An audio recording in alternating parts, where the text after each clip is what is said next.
নমস্কার বন্ধুরা, লক্ষ্মীপ্রিয়া কুকিং কিচেনের চ্যানেলে আজকেও একটা আমি ইলিশ মাছ নিয়ে চলে আসছি। ইলিশের সিজন, বাড়িতে তো ইলিশ মাছ আসছেই, তাই ভাবলাম তোমাদের সঙ্গে শেয়ার করে নিই। তাই ইলিশ নিয়ে চলে আসছি। এখন ইলিশটা আমি কেটে নিচ্ছি। আমার চ্যানেলে একটা নতুন রেসিপি বানাবো, তার জন্য ইলিশ মাছটা আমি কেটে নিচ্ছি।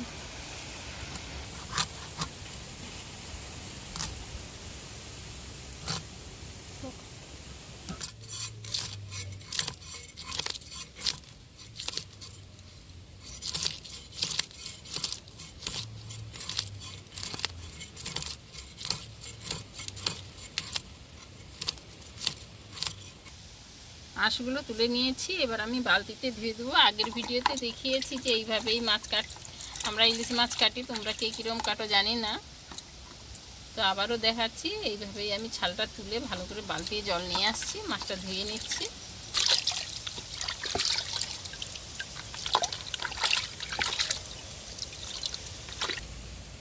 এইবার আমি মাছটা কেটে নিচ্ছি।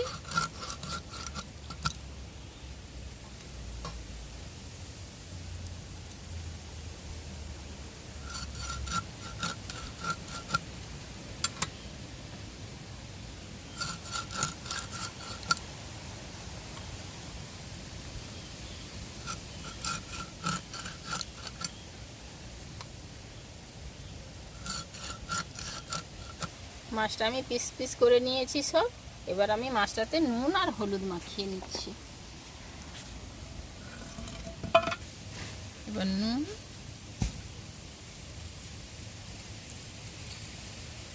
আর হলুদটা দিয়ে দিচ্ছি। এবার আমি ভালো করে মাখিয়ে নিচ্ছি মাছগুলোকে।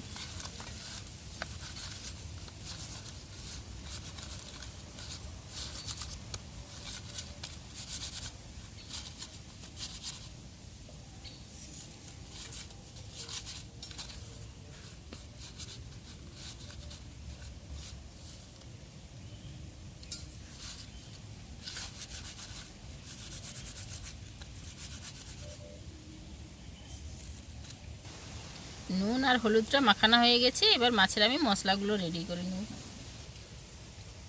মাছের জন্য আমি মশলাটা রেডি করে নিচ্ছি। এই দেখো, শিলের মধ্যে সর্ষে দিয়ে দিচ্ছি। ইলিশ মাছে তো সর্ষে ছাড়াই হয় না, তা সর্ষে দিচ্ছি। আর গাছের কয়েকটা কাঁচা লঙ্কা, লাল, হলুদ, সবুজ সব রকমই আছে, দিয়ে দিচ্ছি। আর কয়েকটা কালো জিরা দিয়ে দিচ্ছি।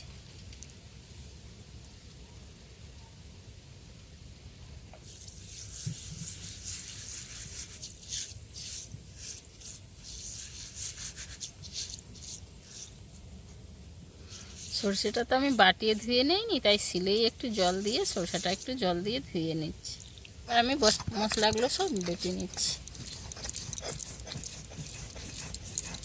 যা লঙ্কা,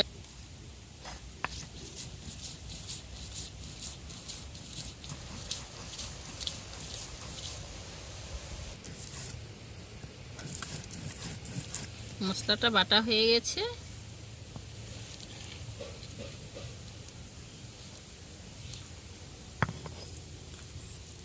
আমি মাছের মধ্যে মশলাগুলো সব দিয়ে দিচ্ছি।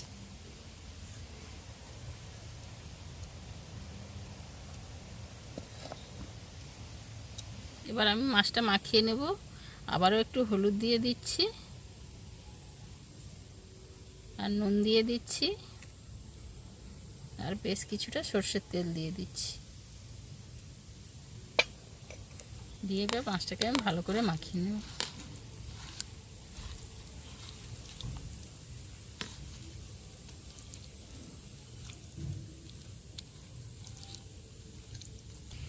মশলাটা ম্যারিনেট করা হয়ে গেছে। এইবার এটাকে 8 ঘন্টার মতো আমি রেখে দেবো। মাছের ম্যারিনেটটা 8 ঘন্টা হয়ে গেছে। এই আমি উনানটা জেলে নিচ্ছি। রান্নাঘরের সাইডে যে শশা হয়ে আছে, আর শশার বাগান দেখা হয়নি, তো শশা গাছগুলো একটু লাল হয়ে গেছিলো। আমি জানি শশা হওয়া বন্ধ হয়ে গেছে, তো এক্ষুনি বৌমা আমার মেয়ে দুজনে মিলে শশা গাছ হালটাতে গিয়ে দেখলো যে এতগুলো শশা লাল হয়ে গেছে। তাই বন্ধুরা, তোমাদেরকেও দেখালাম যে আমার গাছের শশাগুলো সব লাল হয়ে গেছে। কড়াটা গরম হয়ে গেছে। আমি কড়াতে সর্ষের তেল দিয়ে দিচ্ছি। ইলিশ মাছের তো সর্ষের তেল ছাড়া হয়ই না।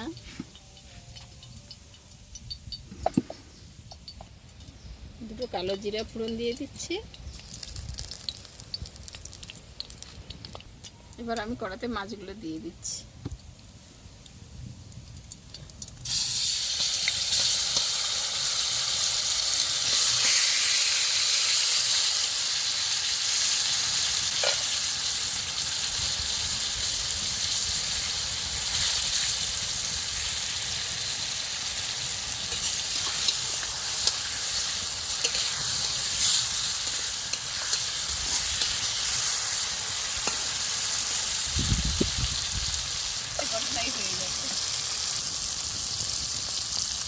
এবার আমি মাছের সেই থালা ধোয়া জলটা পরিমাণ মতো দিয়ে দিচ্ছি।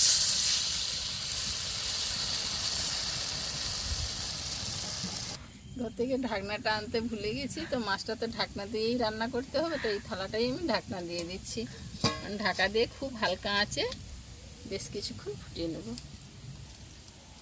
আমি আমার মতো করে ইলিশ ভাপাটা রান্না করছি, যে তোমরা কিভাবে কে রান্না করো আমাকে কমেন্ট করে জানাবে।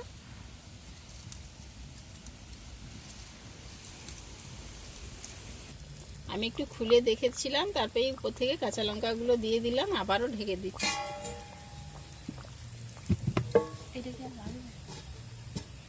ইলিশ মাছের গ্রেভিটা দেখো একবারে মোটা মোটা হয়ে গেছে আর উপরে তেল ছেড়ে গেছে। এবার ভাববে যে ইলিশ মাছটার ভাপাটা হয়ে গেছে। এবার আমি লেবু উপর থেকে দিয়ে দিচ্ছি। তো তোমরা যারা লেবু পছন্দ করো না টক, তারা নাও দিতে পারো। তো আমার মনে হচ্ছে ইলিশ মাছে একটু লেবু চিপে দিলে আরও সরষে ইলিশটা টেস্টি হয়, তার জন্য আমি একটু লেবু চিপে দিয়ে দিচ্ছি। একটা ছোট্ট লেবু নিয়েছি, পুরোটাই আমি দিয়ে দিচ্ছি।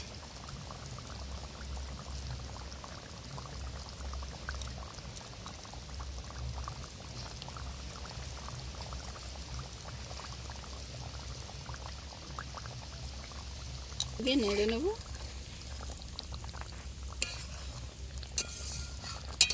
এবার একটু আমি খুন্তি দিয়ে নেড়ে নেব, লেবুর রসটা যাতে সব জায়গায় ছড়িয়ে যায়।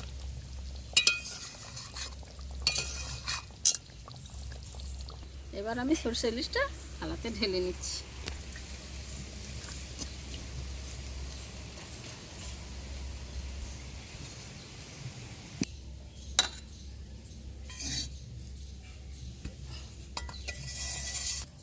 ইলিশ মাছের ভাপাটা আমার পুরো দেখো কমপ্লিট হয়ে গেছে। আর ইলিশ মাছের ভাপাটা কেমন লাগলো আমাকে কমেন্টে জানাবে, আর পুরো ভিডিওটা দেখবে। আর ভালো লাগলে একটা লাইক কমেন্ট করতে ভুলো না যেন। আর নতুন হলে আমার চ্যানেলটিকে সাবস্ক্রাইব করে নেবে। দেখা হচ্ছে আবার পরের ভিডিওতে। আসছি এখন, টাটা বন্ধুরা, সবাই ভালো থেকো, সুস্থ থেকো।